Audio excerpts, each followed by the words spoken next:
لگند کریستیانان یات جدورا برواری بالا سلام بالایید گل ودایا جبو بزانین ددم هبونا ویروس کرونا دا خلک گندا چاوان دمت خود در باز کن. بله ام جیوه که همی خلک کردستان ما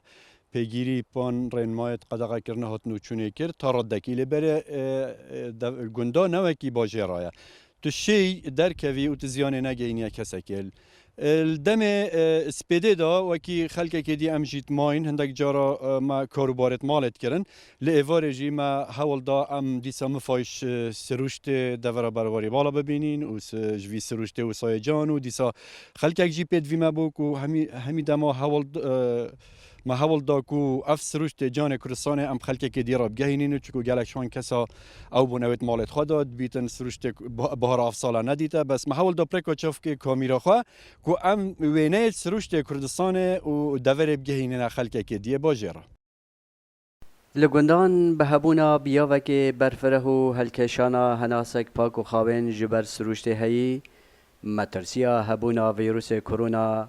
کمتره جباجران. پتریا خلک گندی زوری نوا گندی اونو که دمارز بهاره خلک ممجیلی کار جوتیاریه کار روزانه خودان که ناپازی چلو حیوانی